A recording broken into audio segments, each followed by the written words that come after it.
pela fome, estava reunindo coragem para um ataque, que provavelmente estava acostumada ao homem. Portanto, mais ou menos destemida em relação a ele. E então ele desembainhou sua pesada lança e a manteve pronta ao seu lado enquanto continuava sua refeição, mantendo o tempo todo um olhar atento sobre a hiena. Ele não sentia medo, pois a longa familiaridade com os perigos de seu mundo selvagem o havia acostumado tanto a eles que ele aceitava o que quer que surgisse como parte da existência diária, assim como se aceitam os perigos caseiros, embora não menos reais, da fazenda, do campo ou da metrópole lotada. Criado na selva, ele estava pronto para proteger sua presa de qualquer invasor, dentro das limitações comuns de cautela. Em condições favoráveis, Tarzan enfrentaria até mesmo Numa em pessoa.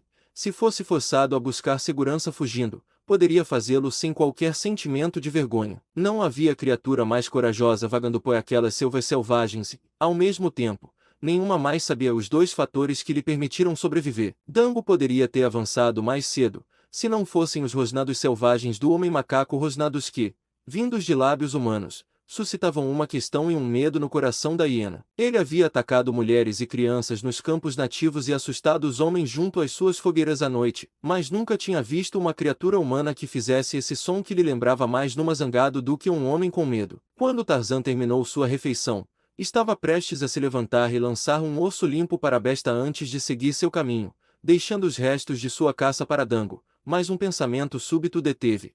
Em vez disso, pegou a carcaça do cervo, colocou-a sobre o ombro e partiu na direção do desfiladeiro. Por alguns metros, Dango seguiu, rosnando.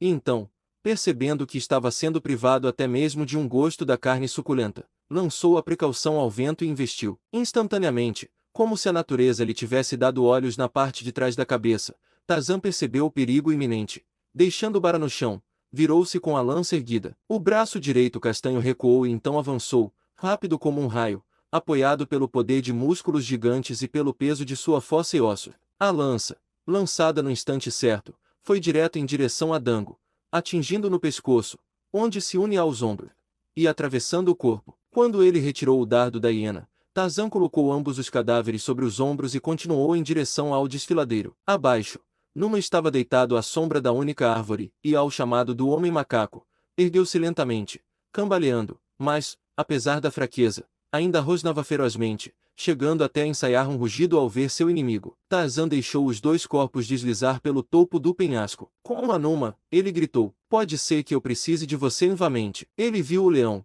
animado com a visão de comida, saltar sobre o corpo do cervo e então o deixou rasgar a carne, engolindo grandes pedaços em sua mandíbula vazia. No dia seguinte, Tarzan avistou as linhas alemãs. A partir de uma saliência arborizada nas colinas, ele observava o flanco esquerdo do inimigo, e além disso, as linhas britânicas. Sua posição lhe proporcionava uma visão panorâmica do campo de batalha, e sua visão aguçada detectava muitos detalhes que não seriam aparentes para um homem cujos sentidos não estivessem treinados ao máximo da perfeição, como os do homem-macaco. Ele notou posições de metralhadoras habilmente escondidas da vista dos britânicos e postos de observação colocados bem adiante na terra de ninguém. Enquanto seu olhar curioso se movia de um ponto de interesse a outro, ele ouviu, de um ponto na encosta abaixo dele, acima do rugido dos canhões e do estalo dos tiros de rifle, um único estalo de rifle. Imediatamente, sua atenção se concentrou no lugar onde ele sabia que um atirador furtivo deveria estar escondido. Pacientemente, ele aguardou o próximo disparo que lhe indicaria com mais precisão a localização exata do atirador.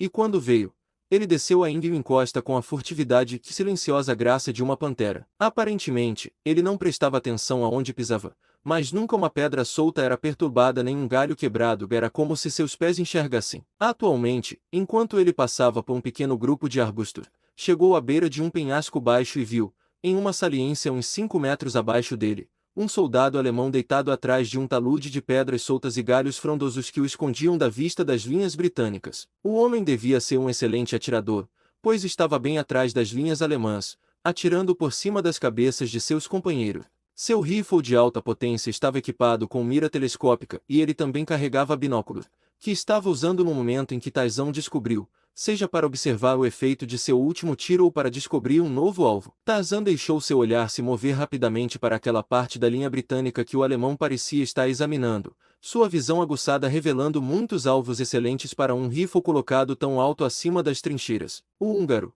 evidentemente satisfeito com suas observações, Guardou os binóculos invamente, pegou seu rifle, apoiou a culatra no ombro e mirou com cuidado. No mesmo instante, um corpo marrom saltou do penhasco acima dele. Não houve som e é duvidoso que o alemão soubesse que tipo de criatura era aquela que pousou pesadamente em suas costas, pois no momento do impacto os dedos musculosos do homem macaco se enroscaram no pescoço peludo do Boche. Houve um momento de luta inútil seguido pela súbita consciência da dissolução. O franco-atirador estava morto. Deitado atrás da barreira de pedras e galhos, Tarzan observava a cena abaixo. Perto estavam as trincheiras dos alemães. Ele podia ver oficiais e soldados se movimentando nelas e, quase à sua frente, uma metralhadora bem escondida percorria a terra de ninguém em uma direção oblíqua, atingindo os britânicos em um ângulo que dificultava localizá-la. Tarzan observava, brincando distraidamente com o rifle do alemão morto. Logo ele começou a examinar o mecanismo da arma. Olhou novamente para as trincheiras alemãs e ajustou a mira.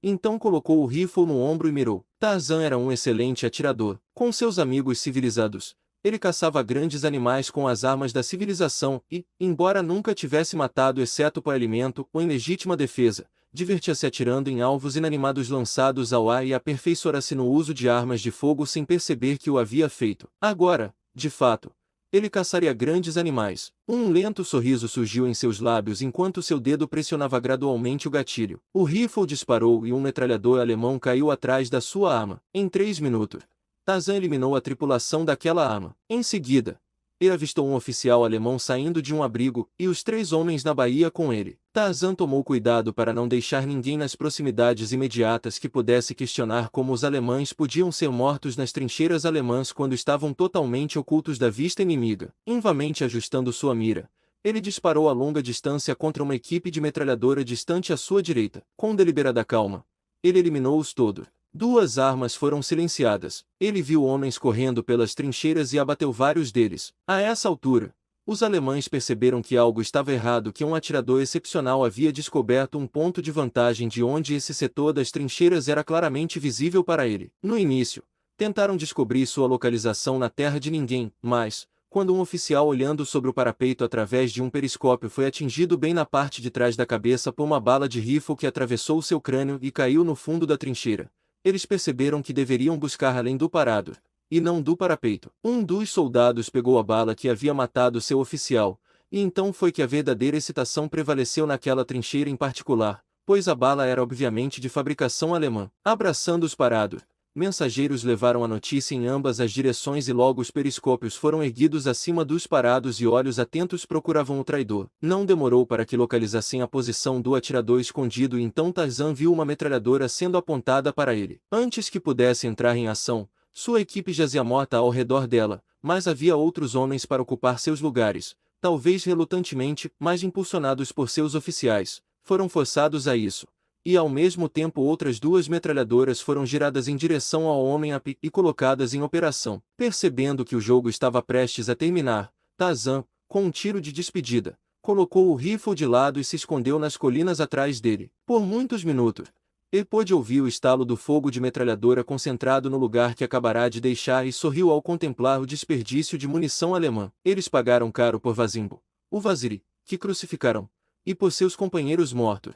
Ele refletiu, mas por Jane eles nunca poderão pagar não, nem que eu os matasse todos. Depois do anoitecer daquela noite, ele contornou os flancos de ambos os exércitos e passou pelas escoltas britânicas até as linhas britânicas. Ninguém o viu chegar, ninguém sabia que ele estava ali. O quartel-general dos 2º Rhodesianos ocupava uma posição protegida, suficientemente afastada das linhas para estar relativamente segura da observação inimiga. Até luzes eram permitidas, e o coronel Capel sentava-se diante de uma mesa de campanha, sobre a qual estava espalhado um mapa militar, conversando com vários de seus oficiais. Uma grande árvore se estendia acima deles, uma lanterna crepitava, iluminando fracamente a mesa, enquanto um pequeno fogo queimava no chão, próximo. O inimigo não tinha aviões e nenhum outro observador poderia ter visto as luzes das linhas alemãs. Os oficiais estavam discutindo a vantagem numérica que o inimigo possuía e a incapacidade dos britânicos de fazer mais do que manter sua posição atual. Eles não podiam avançar, já haviam sofrido perdas severas em todos os ataques e sempre foram repelidos por números avassaladores. Havia também metralhadoras escondidas,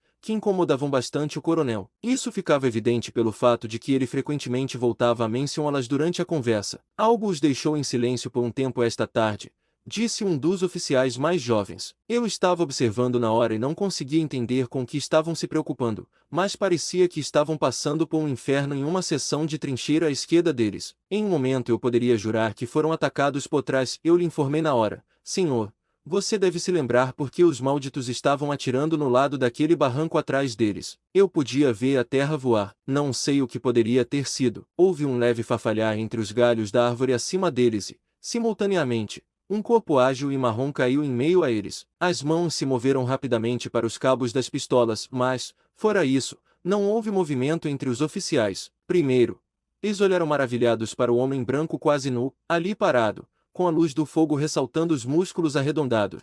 Notaram a roupa primitiva e o armamento igualmente primitivo e então todos os olhos se voltaram para o coronel. Quem diabos é você, senhor? Resmungou o oficial. Tarzan das Selvas, respondeu o recém-chegado. Oh, Greystoke! Exclamou o major, avançando com a mão estendida. Presvik reconheceu Tarzan ao aceitar a mão oferecida. Não te reconheci a primeira. Desculpou-se o major. Da última vez que te vi, você estava em Londres com traje de gala. Bastante diferença, juro. Meu amigo, você terá que admitir. Tarzan sorriu e se voltou para o coronel. Ouvi a sua conversa, disse ele. Acabei de voltar de trás das linhas alemãs. Possivelmente posso ajudá-lo. O coronel olhou questionador para o major Presvik, que rapidamente aproveitou a oportunidade e apresentou o homem macaco ao seu oficial comandante e aos colegas. Brevemente, Tarzan contou o que o levou a sair sozinho em perseguição aos alemães. E agora você veio se juntar a nós? Perguntou o coronel. Tarzan balançou a cabeça. Não regularmente, respondeu. Devo lutar à minha maneira,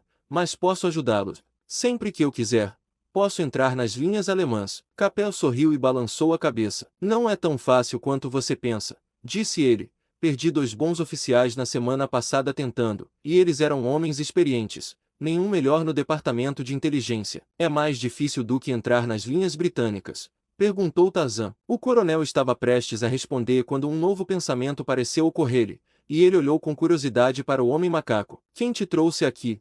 Perguntou. Quem te passou pelos nossos guardas externos? Acabei de passar pelas linhas alemãs e pelas suas e atravessei seu acampamento, respondeu ele. Envie uma mensagem para verificar se alguém me viu. Mas quem te acompanhou? Insistiu Capé. Vim sozinho, respondeu Tarzan então, erguendo-se até a sua altura máxima. Vocês, homens da civilização, quando entram na selva, são como mortos entre os vivos. Manu, o macaco, é um sábio em comparação. Admiro que vocês existam de fato apenas seus números. Suas armas e seu poder de raciocínio os salvam. Se eu tivesse algumas centenas de grandes símios com o seu poder de raciocínio, poderia expulsar os alemães para o oceano tão rapidamente quanto o resto deles pudesse alcançar a costa. Sorte é de vocês que as bestas mudas não podem se unir. Se pudessem, a África permaneceria para sempre livre dos homens. Mas venha, posso ajudá-lo. Gostariam de saber onde estão escondidos vários postos de metralhadora. O coronel assegurou-lhe que fariam, e um momento depois Tarzan havia traçado no mapa a localização de 3 que estavam incomodando os ingleses. Há um ponto fraco aqui, disse ele, colocando um dedo sobre o mapa. É ocupado por negros, mas as metralhadoras na frente são operadas por branco. Se espere, tem um plano. Você pode preencher essa trincheira com seus próprios homens e enfilar as trincheiras à sua direita com suas próprias metralhadoras. O coronel Capé sorriu e balançou a cabeça. Parece muito fácil, disse ele. É fácil para mim, respondeu o homem macaco. Posso esvaziar essa seção da trincheira sem um tiro. Fui criado na selva, conheço o povo da selva, os Gomangani, assim como os outros. Procure por mim vamente na segunda noite. E ele se virou para ir embora. Espere, disse o coronel. Vou enviar um oficial para escoltá-lo através das linhas. Tarzan sorriu e se afastou. Enquanto deixava o pequeno grupo em torno do quartel-general, ele passou por uma pequena figura envolta em um pesado sobretudo de oficial. A gola estava levantada e a aba do boné militar puxada bem sobre os olhos, mas, quando o homem macaco passou, a luz do fogo iluminou os traços do recém-chegado por um instante, revelando a Tarzan um rosto vagamente familiar. Algum oficial que ele havia conhecido em Londres, sem dúvida, supus, e seguiu seu caminho pelo acampamento britânico e pelas linhas britânicas, desconhecido pelos vigilantes sentinelas da guarda avançada. Quase a noite toda ele se moveu pelos sopés do Kilimanjaro, seguindo instintivamente um caminho desconhecido, pois suspeitava que o que procurava seria encontrado em algum declive arborizado mais alto do que havia encontrado em suas outras jornadas recentes por este, para ele, país pouco conhecido. 3 horas antes do amanhecer, Seu faro aguçado lhe avisou que em algum lugar nas proximidades ele encontraria o que queria.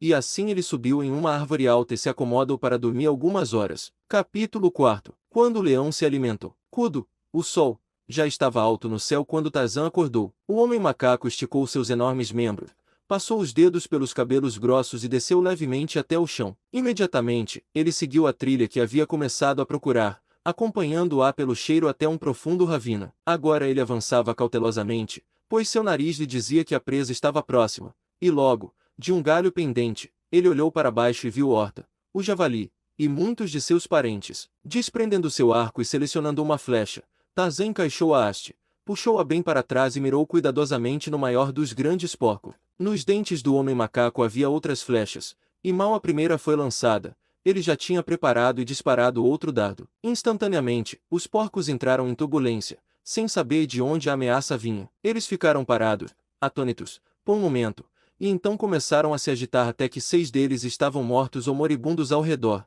Então, com um coro de grunhidos e guinchos, eles saíram disparados, desaparecendo rapidamente na densa vegetação. Tarzan então desceu da árvore, deu fim àqueles que ainda não estavam mortos e prosseguiu para esfolar os cadáveres. Enquanto trabalhava, rápida e habilidosamente, ele não cantarolava nem assobiava como faz o homem comum da civilização. Eram inúmeros pequenos detalhes como esses que ele se diferenciava dos outros homens, provavelmente devido ao seu treinamento precoce na selva. As feras da selva em que ele fora criado eram brincalhonas até atingirem a maturidade, mas raramente depois disso. Seus companheiros símios, especialmente os machos, tornavam-se ferozes e rabugentos à medida que envelheciam. A vida era um assunto sério durante as épocas de escassez e era preciso lutar para garantir a sua parte de comida, e o hábito, uma vez formado, tornava-se duradouro. Caçar comida era o ofício da vida daqueles criados na selva, e um ofício de vida não é algo que se deve abordar com leviandade nem executar de forma leviana. Por isso, todo o trabalho era levado a sério por Tarzan, embora ele ainda mantivesse o que os outros animais perdiam à medida que envelheciam, um senso de humor, que ele manifestava quando estava de bom humor. Era um humor sombrio, e às vezes macabro, mas satisfazia Tarzan. Além disso, se alguém cantasse e assobiasse enquanto trabalhava no chão, a concentração seria impossível. Tarzan possuía a habilidade de concentrar cada um de seus 5 sentidos em sua função particular. Agora ele trabalhava ao esfolar os 6 porcos e seus olhos e dedos trabalhavam como se não houvesse mais nada no mundo além desses 6 cadáveres, mas seus ouvidos e seu nariz estavam ocupados com outra coisa, os primeiros explorando toda a floresta ao redor e o último avaliando cada brisa passageira. Foi seu nariz que primeiro descobriu a aproximação de Sabor, a leoa, quando o vento mudou por um instante, tão claramente como se tivesse visto com seus próprios olhos. Tarzan sabia que a leoa havia captado o cheiro dos porcos recém-mortos e imediatamente se movido contra o vento em sua direção. Ele sabia, pela intensidade do rastro de cheiro, e pela velocidade do vento, a distância em que ela estava e que vinha se aproximando por trás dele. Ele estava terminando o último pouco e não se apressava. As 5 peles estavam próximas, ele tinha cuidado em mantê-las assim. Juntas e perto dele uma árvore ampla agitava seus galhos baixos acima dele. Ele nem sequer virou a cabeça, pois sabia que ela ainda não estava à vista, mas inclinou os ouvidos um pouco mais atentamente para o primeiro som de sua aproximação. Quando a última pele foi removida, ele se levantou. Agora ouviu Sabor nos arbustos atrás dele, mas ainda não muito perto. Com calma, ele juntou as 6 peles e uma das carcaças, e quando a leoa apareceu entre os troncos de 2 árvores, ele balançou-se para cima, alcançando os galhos acima dele. Ali pendurou as peles em um galho, sentou-se confortavelmente em outro, com as costas contra o tronco da árvore, cortou uma das patas traseiras da carcaça que carregava e começou a saciar sua fome. Sabor se esgueirou, rosnando, pelos arbustos, lançou um olhar cauteloso para cima, em direção ao homem macaco, e então lançou-se sobre a carcaça mais próxima. Tarzan olhou para ela e sorriu, lembrando-se de uma discussão que tivera uma vez com um famoso caçador de grandes animais, que afirmara que o rei das feras comia apenas o que ele mesmo matava. Tarzan sabia melhor, pois já tinha visto no Sabor até mesmo recorrer à carniça. Tendo enchido o estômago, o homem macaco começou a trabalhar nos couros todos grandes e resistentes. Primeiro, cortou tiras com cerca de meio centímetro de largura. Quando teve um número suficiente dessas tiras, costurou 2 dos couros juntos, depois perfurando furos a cada 3 ou 4 polegadas ao redor das bordas, passando outra tira por esses furos. Conseguiu fazer uma grande bolsa com cordão. Da mesma forma, produziu outras 4 bolsas semelhantes, mas menores, a partir dos 4 couros restantes, e ainda lhe sobraram várias tiras. Feito tudo isso, e lançou uma grande fruta suculenta em sabor. Escondeu o restante do porco em uma bifurcação da árvore e balançou-se em direção ao sudoeste pelas plataformas intermediárias da floresta, carregando suas 5 bolsas consigo. Diretamente, ele foi até a borda do desfiladeiro, onde havia aprisionado Numa. O leão, muito silenciosamente, aproximou-se da beirada e espiou por cima. Numa não estava à vista. Tarzan farejou e ouviu com atenção. Não conseguia ouvir nada, mas sabia que Numa devia estar dentro da caverna. Ele esperava que estivesse dormindo, muito dependia de Numa não descobrir sua presença. Cautelosamente, ele se abaixou sobre a borda do penhasco, e sem fazer nenhum ruído, começou a descida em direção ao fundo do desfiladeiro. Ele parava frequentemente e virava seus olhos e ouvidos aguçados na direção da entrada da caverna, no outro extremo do desfiladeiro, a cerca de 30 metros de distância. À medida que se aproximava da base do penhasco, o perigo aumentava consideravelmente. Se ele conseguisse alcançar o fundo e percorrer metade da distância até a árvore que ficava no centro do desfiladeiro, sentia-se relativamente seguro, pois então, mesmo que não aparecesse, sentia que poderia vencê-lo tanto até o penhasco quanto até a árvore. Mas escalar os primeiros 9 metros do penhasco rapidamente o suficiente para escapar da fera saltadora exigiria uma corrida de pelo menos 6 metros.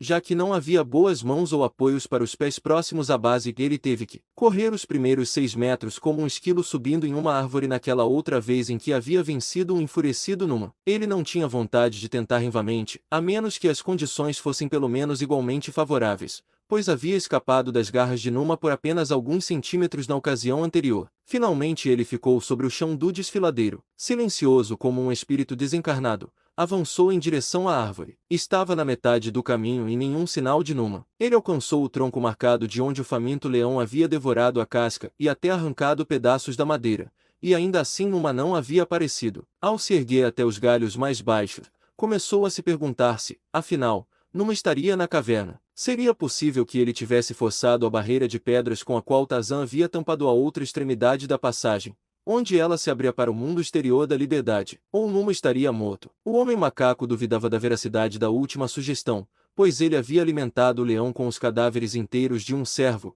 e de uma hiena apenas alguns dias antes. Ele não poderia ter morrido de fome em tão pouco tempo, enquanto o pequeno riacho que corria pelo barranco lhe fornece a água em abundância. Tarzan começou a descer e investigar a caverna quando lhe ocorreu que seria mais fácil se ele atraísse Numa para fora. Agindo de acordo com o pensamento, ele emitiu um rosnado baixo. Imediatamente foi recompensado pelo som de um movimento dentro da caverna, e um instante depois, um leão de olhos selvagens e aparência abatida avançou pronto para enfrentar o próprio diabo, caso fosse comestível. Quando Numa viu Tarzan, gordo e elegante, empoleirado na árvore, tornou-se de repente a personificação de uma fúria aterradora. Seus olhos e seu nariz indicavam que aquela era a criatura responsável por sua situação e também que aquela criatura era boa para comer. Freneticamente, o leão tentou escalar o tronco da árvore. 2 vezes ele saltou alto o suficiente para agarrar os galhos mais baixos com as patas, mas em ambas as vezes caiu de costas no chão. A cada momento ele ficava mais furioso. Seus rosnados e rúgidos eram incessantes e horríveis,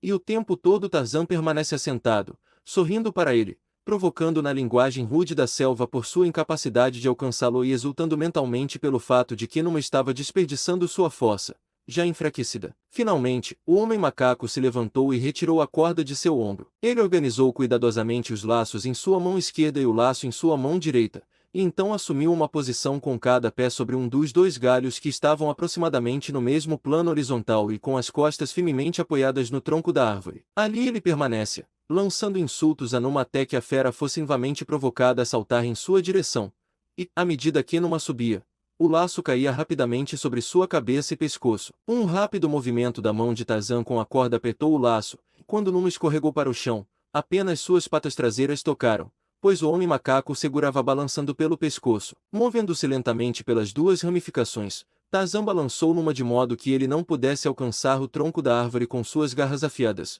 Então amarrou a corda depois de afastar o leão do chão, deixou cair os 5 sacos de couro de porco e saltou ele mesmo. Numa estava atacando freneticamente a corda de grama com suas garras dianteiras. A qualquer momento ele poderia cortá-la, e portanto, Tarzan precisava trabalhar rapidamente. Primeiro, ele colocou o saco maior sobre a cabeça de Numa e o prendeu ao redor do pescoço com o cordão de fechamento. Depois conseguiu, após um grande esforço, durante o qual quase foi despedaçado pelas poderosas garras, amarrar Numa juntando suas 4 patas e prendendo-as nessa posição com as tiras cortadas dos couros de porco. A essa altura, os esforços do leão quase tinham cessado. Era evidente que ele estava sendo estrangulado rapidamente.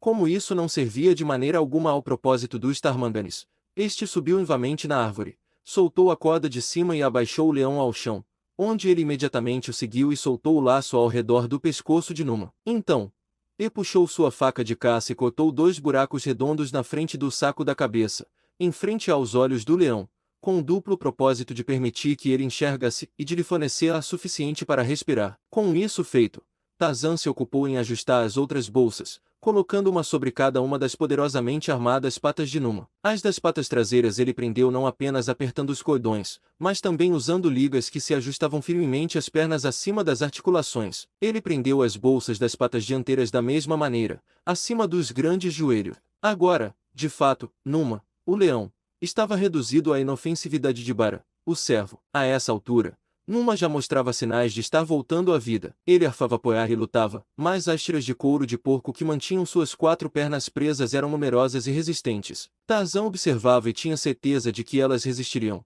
mas Numa era extremamente musculoso, e havia sempre a possibilidade de que ele conseguisse se soltar de suas amarras, após o que tudo dependeria da eficácia das bolsas e cordões de Tarzan. Depois que Numa voltou a respirar normalmente e pôde soltar seus protestos e sua fúria, suas lutas aumentaram a proporções titânicas por um curto período, mas como a resistência de um leão não é de forma alguma proporcional ao seu tamanho e força, ele logo se cansou e deitou-se calmamente. Entre rosnados renovados e outra tentativa inútil de se libertar, Numa finalmente foi forçado a se submeter à humilhação de ter uma corda amarrada ao redor do pescoço, mas desta vez não era um laço que pudesse apertar e estrangulá-lo, era um nó de raiz, que não aperta nem escorrega sob pressão. A outra ponta da corda Tarzan amarrou ao tronco da árvore. Então ele rapidamente cortou os laços que prendiam as pernas de Numa e pulou para o lado enquanto a fera se ergueu em pé. Por um momento, o leão ficou com as patas bem abertas, depois levantou primeiro uma pata e depois a outra, sacudindo-as energicamente na tentativa de desalojar os estranhos calçados que Tarzan havia colocado nelas.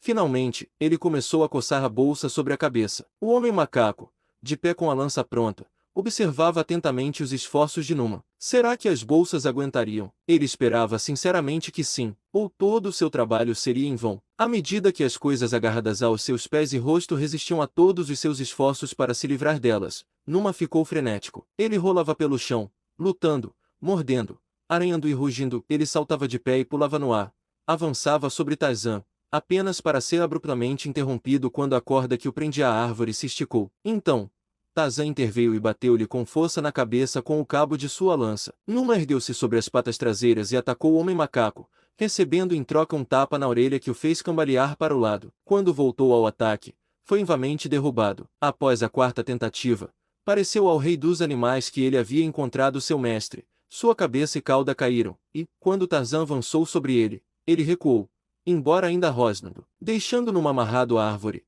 Tarzan entrou no túnel e removeu a barricada do outro lado, após o que voltou para o desfiladeiro, e caminhou diretamente em direção à árvore. Numa estava deitado em seu caminho, e à medida que Tarzan se aproximava, rosnava ameaçadoramente. O homem macaco o empurrou de lado e desamarrou a corda da árvore. Seguiu-se então meia hora de batalha obstinada enquanto Tarzan se esforçava para empurrar Numa pelo túnel à sua frente e Numa teimosamente se recusava a ser conduzido. Finalmente, contudo, à força do uso irrestrito da ponta de sua lança, o homem macaco conseguiu forçar o leão a se mover à sua frente e eventualmente o conduziu para dentro da passagem. Uma vez dentro, o problema tornou-se mais simples, já que Tarzan seguia de perto na retaguarda com sua ponta de lança afiada, um incentivo incessante ao movimento para frente por parte do leão. Se Numa hesitasse, era cutucado. Se recuasse, o resultado era extremamente doloroso e assim, sendo um leão sábio que estava aprendendo rapidamente, decidiu continuar e, no final do túnel, emergindo para o mundo exterior,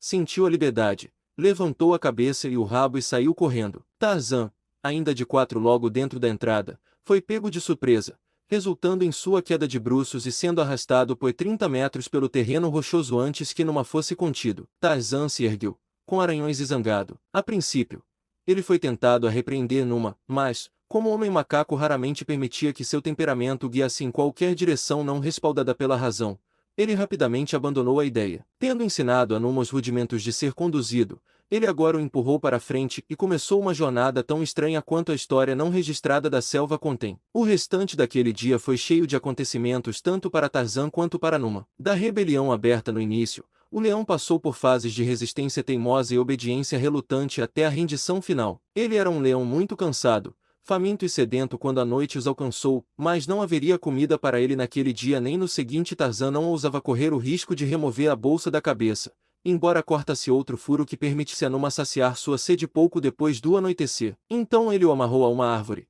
buscou comida para si mesmo e se esticou entre os galhos acima de seu cativo para algumas horas de sono. Na manhã seguinte, bem cedo, eles retomaram a jornada, serpenteando pelas baixas colinas ao sul do Kilimanjaro, em direção ao leste. As feras da selva que os viram deram apenas uma olhada e fugiram. O cheiro de Numa sozinho poderia ter sido suficiente para provocar a fuga de muitos dos animais menores, mas a visão dessa estranha aparição que cheirava como um leão, mas parecia nada que eles já tinham visto antes, sendo conduzida pelas selvas por um gigante Tarmangani, foi demais até mesmo para os habitantes mais formidáveis da selva. Sabor, a leoa, reconhecendo à distância o cheiro de seu senhor e mestre misturado com o de um Tarmangani e a pele de Horta, o javali, trotava pelos corredores da floresta para investigar. Tarzan e Numa ouviram sua aproximação, pois ela emitia um gemido plaintivo e questionador, enquanto a mistura intrigante de odores despertava sua curiosidade e seus medos, pois leões, por mais terríveis que possam parecer, são frequentemente animais tímidos,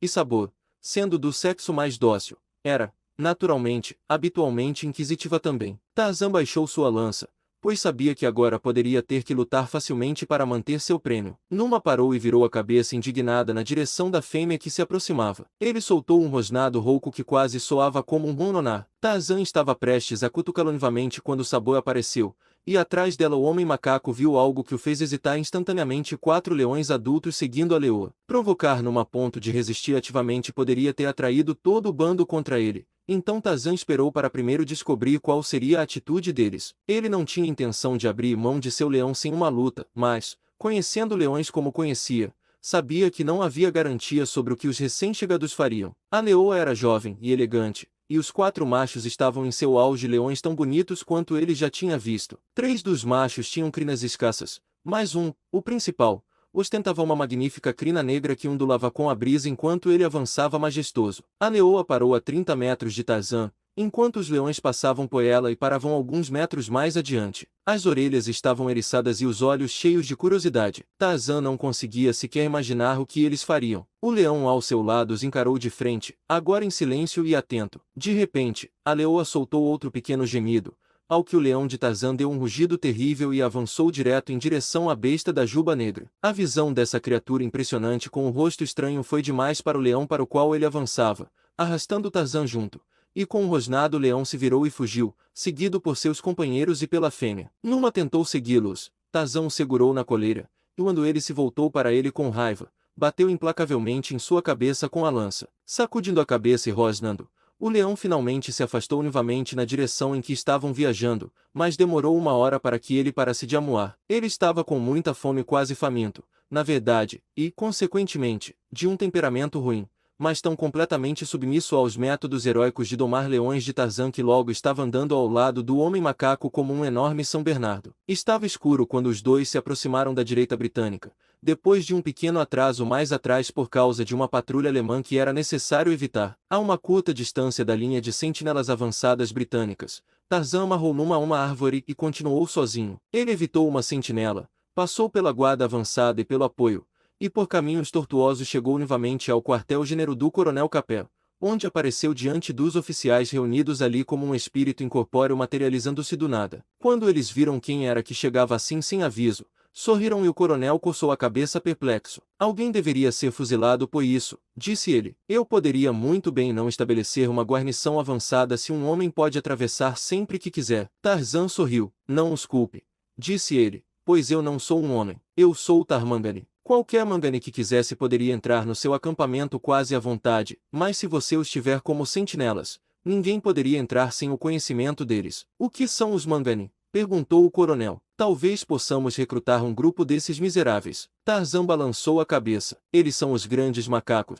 explicou, meu povo, mas você não podia usá-los. Eles não conseguem se concentrar tempo suficiente em uma única ideia. Se eu contasse isso a eles, eles se interessariam muito por um curto período. Talvez eu até mantivesse o interesse de alguns tempo suficiente para trazê-los até aqui e explicar seus deveres, mas logo eles perderiam o interesse. Quando você mais precisava, eles podiam estar na floresta procurando besouros em vez de vigiar seus postos. Eles têm a mente de crianças pequenas, por isso permanecem como são. Você os chama de Mangani e você mesmo de Tarmangani. Qual a diferença? Perguntou o Major Presvik. Tar significa branco, respondeu Tarzan. E Mangani, grande macaco. Meu nome, o nome que me deram na tribo de Kershak, significa pele branca. Quando eu era um pequeno balu, minha pele, presumo, parecia realmente muito branca contra o belo pelo negro de Kala, minha mãe adotiva. E assim me chamaram de Tarzan, o Tarmangani. Eles também te chamam de Tarmangani, concluiu, sorrindo. Capel sorriu. Não é um insulto, Greystoke, disse ele, e por Júpiter, seria uma marca de distinção se alguém pudesse desempenhar esse papel. E agora? E seu plano? Você ainda acha que pode esvaziar a trincheira em frente ao nosso setor? Ainda é ocupada pelos Gomangani? Perguntou Tarzan. O que são os Gomangani? Indagou o coronel. Ainda é ocupada por tropas nativas, se é isso que você quer dizer. Sim, respondeu o homem macaco. Os Gomangani são os grandes macacos negros, os negros. O que vocês pretendem fazer e o que querem que façamos? Perguntou Capé. Tarzan se aproximou da mesa e colocou um dedo no mapa. Aqui está um posto de escuta, disse ele. Eles têm uma metralhadora dentro. Um túnel o conecta a essa trincheira neste ponto. Seu dedo se movia de um lugar para outro no mapa enquanto falava. Me dê uma bomba. Quando ouvi ela explodir neste posto de escuta, deixe seus homens começarem a atravessar a terra de ninguém devagar. Logo ouvirão uma comoção na trincheira inimiga, mas não precisam se apressar. Seja o que for que façam, que venham silenciosamente. Você também pode avisá-los que posso estar na trincheira, e que não quero ser baleado ou atingido com baioneta. E isso é tudo? Perguntou Capé. Depois de instruir um oficial a entregar uma granada de mão a Tarzan, você vai limpar a trincheira sozinho. Não exatamente sozinho, respondeu Tarzan com um sorriso sombrio, mas eu a limparei. E a propósito, seus homens podem entrar pelo túnel vindo do posto de observação, se preferirem. Daqui a cerca de meia hora, coronel. E ele se virou e os deixou. Enquanto ele passava pelo acampamento, surgiu de repente na tela da memória, evocada por algum lembrete de sua visita anterior ao quartel-general. Sem dúvida, a imagem do oficial que ele havia passado quando deixou o coronel naquela outra ocasião. Ao mesmo tempo, o reconhecimento do rosto que fora iluminado pela luz do fogo. Ele balançou a cabeça, duvidoso. Não, não poderia ser. E ainda assim os traços do jovem oficial eram idênticos aos da Fraulein Kircher, a espiã alemã que ele havia visto no quartel-general alemão na noite em que tirou o Major Schneider debaixo do nariz do general inimigo e de sua equipe. Além da última linha de sentinelas, Tarzan se moveu rapidamente na direção de Numa, o leão. A fera estava deitada quando Tarzan se aproximou, mas se levantou quando o homem macaco chegou ao seu lado. Um gemido baixo escapou de seus lábios cerrados. Tarzan sorriu, pois reconheceu na nova nota quase uma súplica. Era mais como o gemido de um cachorro faminto pedindo comida do que a voz do orgulhoso rei das feras. Em breve você matará e se alimentará, murmurou ele na língua vernácula dos grandes símios. Ele desamarrou a corda em torno da árvore, e com Numa bem próximo a seu lado, deslizou para a terra de ninguém. Havia pouco disparo de rifles e apenas uma granada ocasional confirmava a presença de artilharia atrás das linhas inimigas. Como as granadas de ambos os lados caíam bem além das trincheiras, não representavam ameaça para Tarzan, mas o barulho delas e o dos disparos de rifles teve um efeito notável sobre Numa, que se encolhia, tremendo, perto do Tarmangani, como se buscasse proteção. Cautelosamente, as duas bestas avançaram em direção ao posto de observação dos alemães. Em uma mão, Tarzan carregava a bomba que os ingleses lhe haviam dado, na outra, estava a corda enrolada presa ao leão. Finalmente, Tarzan conseguiu ver a posição a poucos metros à frente. Seus olhos aguçados distinguiram a cabeça e os ombros do sentinela de vigia. O homem macaco segurou a bomba firmemente em sua mão direita. Ele mediu a distância com o olhar e reuniu os pés sob si. Então, em um único movimento, ergueu-se e lançou o projétil, jogando-se imediatamente no chão. 5 segundos depois, houve uma terrível explosão no centro do posto de observação. Numa sobressaltou-se nervosamente e tentou se afastar, mas Tarzan o segurou e, saltando de pé, correu para a frente, arrastando-no a consigo. Na borda do posto, ele viu abaixo de si apenas pequenas evidências de que a posição tinha sido ocupada, pois restavam apenas alguns pedaços de carne rasgada. A única coisa que quase não foi destruída era uma metralhadora que tinha sido protegida por sacos de areia. Não havia um instante a perder. Já podia ver um mensageiro rastejando pelo túnel de comunicação, pois devia ser evidente para os sentinelas nas trincheiras dos uns que o posto de escuta havia sido demolido. Numa hesitou em seguir Tarzan na escavação, mas o homem macaco, que não estava disposto a perder tempo, puxou bruscamente para o fundo. Diante deles, estava a boca do túnel que levava de volta da terra de ninguém às trincheiras alemãs. Tarzan empurrou numa para frente até que sua cabeça estivesse quase na abertura. Então, como se fosse um pensamento tardio, virou-se rapidamente, pegando a metralhadora do parapeito, colocou-a no fundo do buraco bem perto. Depois disso voltou-se novamente para Numa. Com a sua faca, cortou rapidamente as ligas que seguravam as sacolas em suas patas dianteiras. Antes que o leão pudesse perceber que parte de seu formidável armamento estava novamente liberada para a ação, Tarzan havia cortado a corda de seu pescoço e a bolsa da cabeça de seu rosto, e, agarrando o leão por trás, o empurrou parcialmente para dentro da boca do túnel. Então Numa hesitou, apenas para sentir a pontada aguda da lâmina da faca de Tarzan em suas partes traseiras, provocando.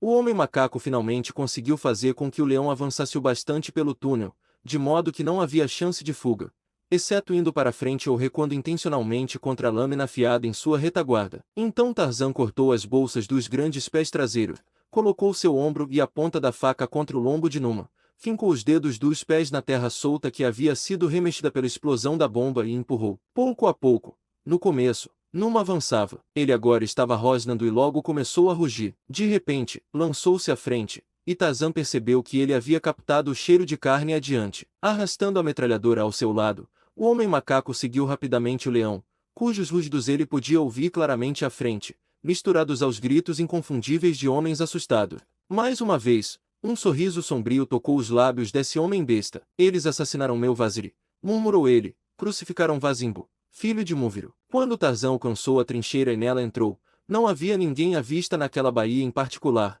nem na próxima, nem na seguinte, enquanto ele apressava-se em direção ao centro alemão, mas na quarta baía ele viu uma dúzia de homens amontoados no ângulo da travessia no final, enquanto sobre eles saltava e dilacerava com garras e presas Numa, uma terrível encarnação de ferocidade e fome voraz. O que quer que mantivesse os homens finalmente cedeu, enquanto lutavam loucamente entre si em seus esforços para escapar dessa criatura temível que, desde a infância, os enchia de terror, e invamente estavam em retirada. Alguns escalaram parados e alguns até sobre o parapeito, preferindo os perigos da terra de ninguém a essa outra ameaça que rasgava a alma. À medida que os britânicos avançavam lentamente em direção às trincheiras alemãs, eles primeiro encontraram negros aterrorizados que correram para seus braços, mais do que dispostos a se render. Aquele pandemônio que se havia instalado na trincheira dos era aparente para os rodésios não apenas pela aparência dos desertores, mas pelos sons de homens gritando e xingando que chegavam claramente aos seus ouvidos. Mas havia um que os desconcertava, pois não se parecia com nada senão o rosnado furioso de um leão irritado. E quando finalmente alcançaram a trincheira, aqueles mais à esquerda dos britânicos avançando ouviram uma metralhadora chiar de repente à sua frente e viram um enorme leão pular sobre o parados alemão com o corpo de um soldado alemão gritando entre suas mandíbulas e desaparecer nas sombras da noite, enquanto agachado em um travessão à sua esquerda estava Tarzan dos macacos com uma metralhadora à sua frente, com a qual ele estava varrendo o comprimento das trincheiras alemãs. Os principais rodesianos viram outra coisa. Eles viram um enorme oficial alemão sair de um abrigo logo atrás do homem macaco. Eles o viram pegar um rifle descartado com baioneta fixada e se aproximar do aparentemente inconsciente Tarzan. Eles correram à frente, gritando avisos, mas acima do pandemônio das trincheiras e das metralhadoras suas vozes não conseguiam alcançá-lo. O alemão saltou sobre o parapeito atrás dele e as mãos gordas ergueram o cabo do rifle para o golpe covarde descendo nas costas nuas. Então, como se move Ara, o relâmpago, moveu-se Tarzan dos macacos. Não foi um homem que saltou sobre aquele oficial alemão, afastando a baioneta afiada como quem afasta uma palha da mão de um bebê. Era uma fera selvagem, e o rugido de uma fera selvagem estava naquelas lábios ferozes, pois, como aquele estranho senso que Tarzan possuía em comum com as outras criaturas da selva de seu domínio selvagem o alertava sobre a presença atrás dele e ele havia se virado para enfrentar o ataque. Seus olhos haviam visto as insígnias de corpo e regimento na blusa do outro era a mesma que usavam os assassinos de sua esposa e de seu povo, os saqueadores de seu lar e de sua felicidade. Era uma fera selvagem cujos dentes se cravaram no ombro do húngaro. Era uma fera selvagem cujas garras buscavam aquele pescoço gordo. E então os garotos do 2º Regimento Rodesiano viram aquilo que viverá para sempre em suas memórias. Eles viram o gigante homem macaco levantar o pesado alemão do chão e sacudi-lo como um terrier sacode um rato como sabor. A leoa, às vezes sacode sua presa. Eles viram os olhos do húngaro se arregalar de horror enquanto ele batia em vão com suas mãos inúteis contra o peito e a cabeça massivos de seu agressor. Eles viram Tarzan girar o homem de repente e apoiando um joelho no meio de suas costas envolvendo o pescoço com um braço, curvar lentamente seus ombros para trás. Os joelhos do alemão cederam e ele afundou sobre eles, mas ainda assim aquela força irresistível dobrava cada vez mais. Ele gritou de agonia por um instante, então algo se rompeu e Tarzan o jogou de lado, um corpo mole e sem vida. Os rodésios avançaram. Um grito nos lábios, um grito que nunca foi pronunciado, um grito que ficou preso em suas gargantas, pois naquele momento Tarzan colocou um pé sobre a carcaça de sua presa, levantando o rosto para os céus, deu voz ao estranho e aterrorizante grito de vitória do macaco-búfalo. O surpreendente Von Góes estava morto. Sem olhar para trás para os soldados impressionados, Tarzan saltou a vala e desapareceu. Capítulo 5. O Medalhão Dourado. O pequeno exército britânico na África Oriental, após sofrer reveses severos nas mãos de uma força numericamente muito superior, finalmente estava se firmando. A ofensiva alemã havia sido quebrada e os hunos agora recuavam lenta e teimosamente ao longo da ferrovia para Tanga. A ruptura nas linhas alemãs havia ocorrido após a limpeza de uma seção de suas trincheiras no flanco esquerdo, feitas por soldados nativos, por Tarzan e Numa, o leão, naquela noite memorável em que o homem macaco soltou um comedor de carne humano faminto entre os negros supersticiosos e aterrorizados. O segundo regimento da Rodésia havia tomado imediatamente posse da trincheira abandonada, e, a partir dessa posição, seu fogo de flanco varria trechos contíguos da linha alemã, a distração tornando possível um ataque noturno bem-sucedido por parte do restante das forças britânicas. Semanas se passaram. Os alemães estavam lutando obstinadamente por cada milha de terreno seco e coberto de espinhos, agarrando-se desesperadamente às suas posições ao longo da ferrovia. Os oficiais dos segundos rodesianos não tinham visto mais nada de Tarzan dos macacos desde que ele havia matado o subtenente Von Góes e desaparecido em direção ao próprio coração da posição alemã.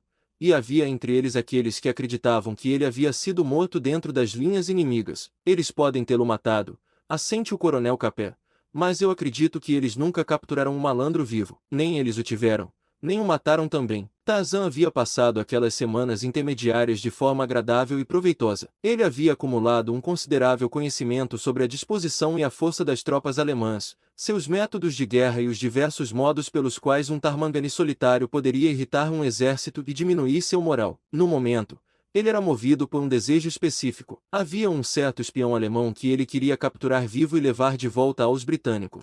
Quando fez sua primeira visita ao quartel-general alemão, ele havia visto uma jovem entregar um documento ao general alemão, e, mais tarde, viu essa mesma jovem nas linhas britânicas com o uniforme de um oficial britânico. As conclusões eram óbvias. Ela era uma espiã, e assim Tarzan rondava os quartéis generais alemães durante muitas noites, esperando vê-la novamente ou descobrir alguma pista sobre seu paradeiro, e ao mesmo tempo utilizava vários artifícios para espalhar terror nos corações dos alemães. O fato de ele ter sucesso era frequentemente demonstrado pelos fragmentos de conversa que ele ouvia enquanto rondava os acampamentos alemães. Numa noite, enquanto se escondia entre os arbustos perto de um quartel-general de regimento, ele ouviu a conversa de vários oficiais alemães. Um dos homens voltou a falar sobre as histórias contadas pelas tropas nativas a respeito de sua derrota por um leão algumas semanas antes e do aparecimento simultâneo, em suas trincheiras, de um gigante branco e nu, que eles tinham certeza absoluta de que era algum tipo de demônio da selva. O sujeito deve ter sido o mesmo que pulou para o quartel-general do general e levou Schneider,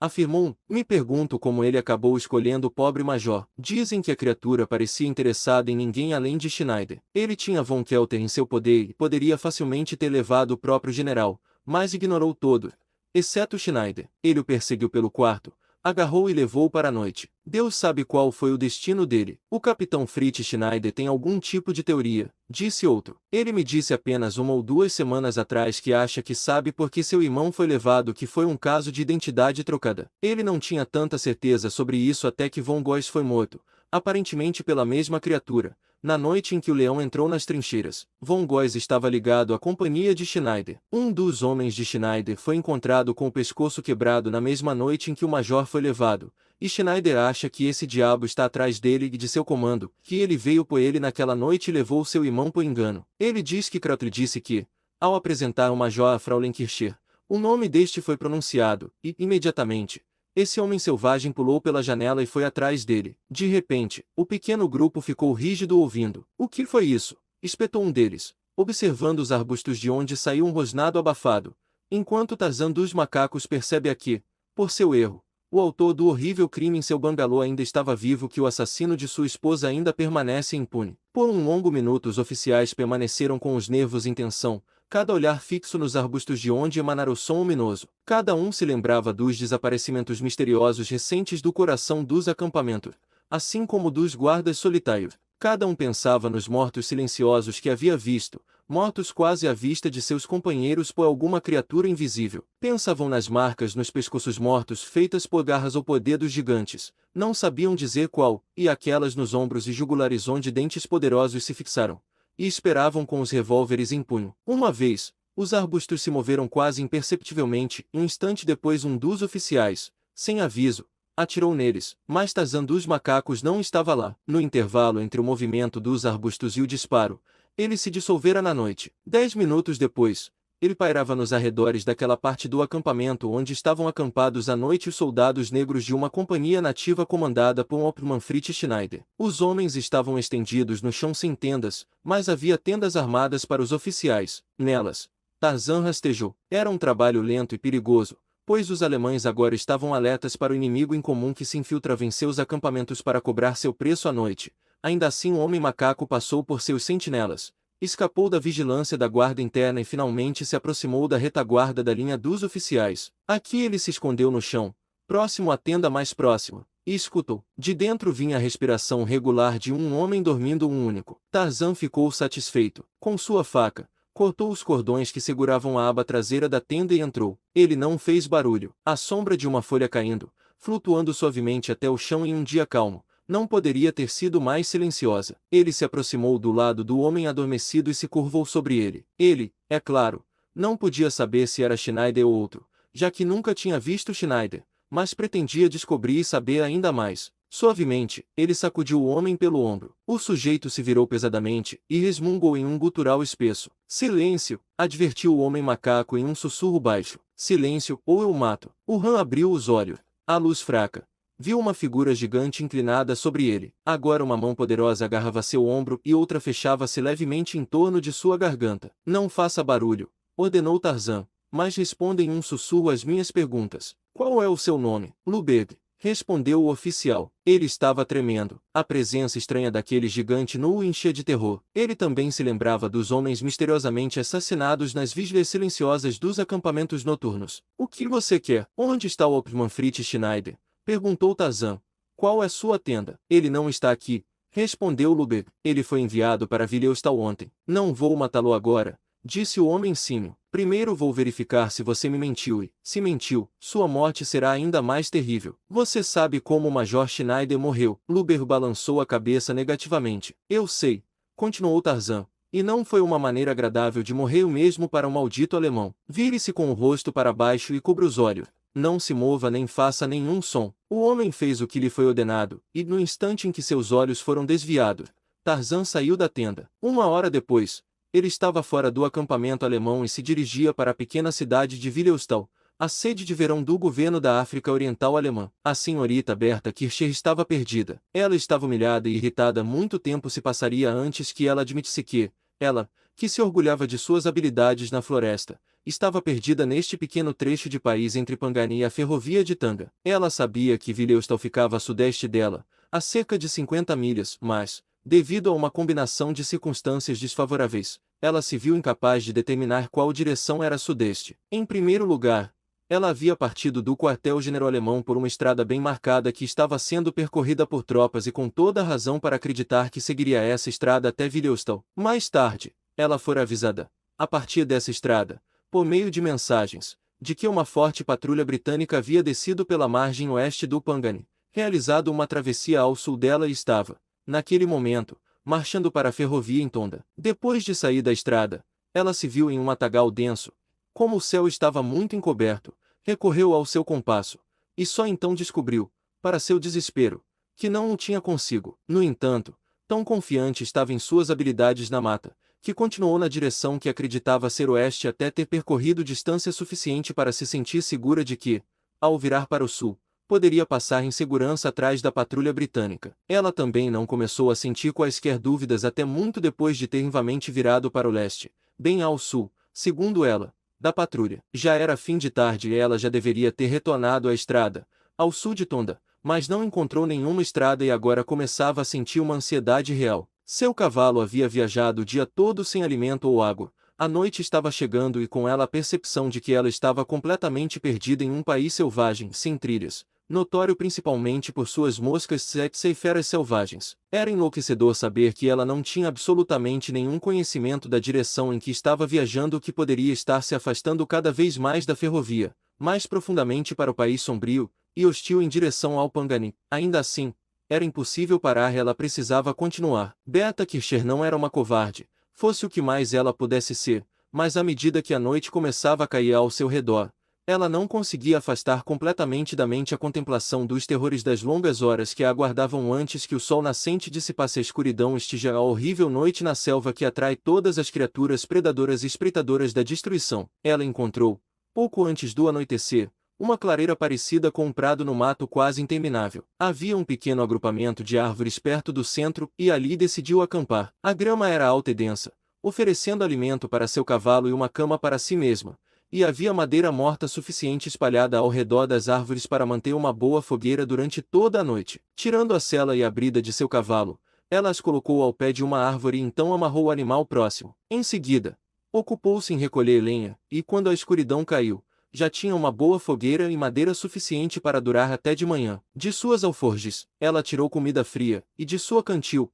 um gole d'água. Ela não podia se permitir mais do que um pequeno gole, pois não sabia quanto tempo poderia passar antes de encontrar mais. Encheu-a de tristeza saber que seu pobre cavalo teria que ficar sem água, pois até mesmo espiões alemães podem ter coração, e este era muito jovem e muito feminino. Agora estava escuro, não havia nem lua nem estrelas, e a luz do seu fogo apenas acentuava a escuridão ao redor. Ela conseguia ver a grama ao seu redor e os troncos das árvores, que se destacavam em relevo brilhante contra o fundo sólido da noite impenetrável, e além da luz do fogo não havia nada. A selva parecia sinistramente silenciosa. Ao longe, no horizonte, ela ouvia faintemente o estrondo de grandes armas, mas não conseguia determinar sua direção. Ela esforçou os ouvidos até que seus nervos estivessem prestes a se romper, mas não conseguia dizer de onde vinha o som. E isso significava muito para ela saber, pois as linhas de batalha estavam ao norte, e se ela conseguisse apenas localizar a direção dos tiros, saberia para onde ir pela manhã. Pela manhã, será que ela viveria para ver outra manhã? Ela endireitou os ombros e se recompôs.